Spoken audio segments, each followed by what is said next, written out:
you're not here. We don't like to brag. We always feel sad. And the note good. Do the things you should. And we met you, we won't forget you. We are friends now. Ho, ho, ho, ho, ho, ho. We are friends now. Ho, ho. Assalomu alaykum bolajonlar, shirintoylar, yoqimtoylar. Keling, men sizlarga o'zimni tanishtiray. Mening ismim Rozi va men bolajonlarni juda ham yaxshi ko'raman. Agar ular baxtiyor, baxtli bo'lib yursalar, mening ham quvonchimga quvonch qo'shiladi. Agar ular xafa bo'lsalar, men ham juda xafa bo'lib ketaman.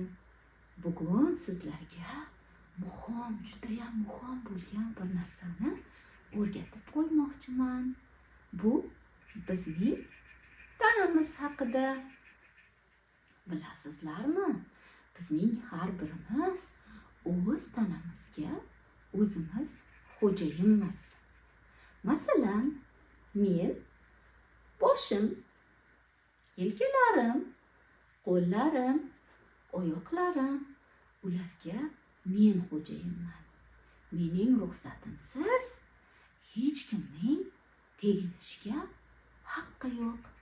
Xuddi shunday siz ham kichkinagina bolajon bo'lsangiz ham o'z tanangizga o'zingiz xo'jayinsiz. Agar siz istamasangiz, sizga hech kim teginishga haqqi yo'q.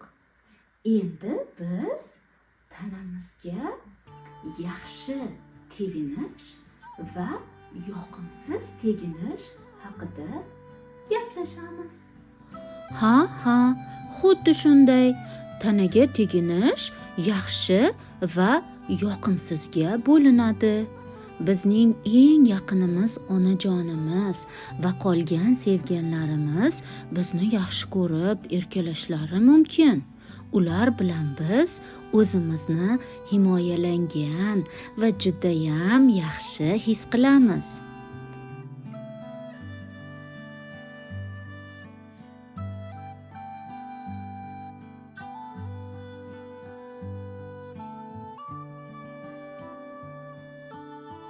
Mana shu holat biz o'zimizni ishonchli his qilmaydigan boshqa insonlar bilan yuz beradigan bo'lsa, Masalan, yana kimlardir shunday qilib, yaqinlarimizgagina ruxsat berilgan harakatlarni qilmoqchi bo'lsa va bundan siz o'zingizni yaxshi his qilmasangiz, bunday qilish menga yoqmayapti, keragi yo'q, stop deyishingiz mumkin. bolajonlar, bilasizlarmi? Bizning tanamizning ayrim qismlari maxfiy deya hisoblanadi. U joylarini biz hech kimga ko'rsatmaymiz va hech kimning u joylarga teginishga haqlari yo'q. Tanamizning maxfiy qismlari deb o'g'il bolalar va qiz bolalar cho'milish kiyimlari berkitib turadigan joylarga aytiladi.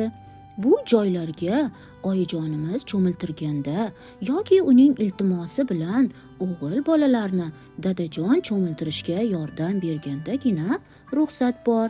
Yana ota-onamiz ishtirokida shifokorlar sog'lig'imizni tekshirib ko'rishlari mumkin. Boshqa aldoqchilarga esa aslo ishonib qolmang. Odatda bunday yoqimsiz insonlar bizga tanish bo'lishi, biror qarindosh, mahalladosh yoki o'zini yaxshi odam qilib ko'rsatadigan aldoqchi bo'lishi mumkin. Ular bilan yolg'iz qolmaslikka harakat qiling. Sizga hech kimga aytma deb shirinlik, o'yinchoq yoki yana nimadir va'da qilishi, hattoki qo'rqitishi mumkin. Shu joyida darrov 3 qoidani eslang. Yoqimsizlarga yo'q deng. Uzoqlashing va tezda kattalardan ishonchli biriga aytib bering. Hattoki bir nechtasiga aytib bering. Oyingiz o'zidan tashqari eng ishonishingiz mumkin bo'lgan 3 ta yaqin insonlarning ismlarini sizga aytib qo'ygan bo'lishi kerak. Agar hali ulgurmagan bo'lsa, bu 3 ism haqida undan so'rab oling. Bolajonlar, keling endi sizlarga bir hikoya o'qib beray. Bu kitobni ajoyib, bolalarni judayam sevadigan insonlar yaratgan. Kitob nomi Mening tanam menga tegishli. Kitobning o'zi esa tanamiz xavfsizligi haqida yozilgan. Bu mening tanam. U faqat mengagina tegishli. Mening tizzalarim, tirsaklarim va tanamning boshqa a'zolari bor. Tanamning ba'zi a'zolari ochiq holda emas. Men tanamning bu qismlarini maxfiy joylarim deb atayman. Albatta, tana maxfiy joylari sizda ham bor. Oyijonim va dadajonim aytishlariga qaraganda, men ularning eng qimmatlisi ekanman. Agar kimdir menga ozor bersa, men har doim ularga borib, buni aytib berishim kerak ekan. Bir kuni biz Jonni amakimning uyiga bordik. Men jimgina sichqonchaday bo'lib, o'yinchoqlar bilan o'ynab o'tirgan edim. Amakimning do'sti esa kelib, menga yaqin o'tirib oldi. U mening hattoki boshqalar ko'rishi ham taqiqlangan maxfiy joyimga tegindi. Men juda qo'rqib ketdim. Nima qilishimni bilmay, joyimda qotib qoldim. Axir bu mening tanam-ku. Nega u mening ruxsatimsiz menga tegindi, deya o'yladim. U menga bu ikkovimizning sirimiz, hech kimga aytma, dedi. Lekin men tez qochib qoldim-da, bor ovozim bilan qichqira boshladim. Ota-onamga nima bo'lganligini darrov aytib berdim. Ular esa mening judayam jasur ekanligimni aytib maqtashdi va erkalab yuzimdan o'pib qo'yishdi. Shunaqa, oyijonim va dadajonim ularga bu haqida darhol aytib berganim uchun men bilan faxrlanishlarini ham aytishdi. Ular bunday yoqimsiz harakatlar haqida darhol aytib berish kerak deya hisoblashgani uchun ham men ulardan judayam xursand bo'ldim va o'zimni yengil his qildim.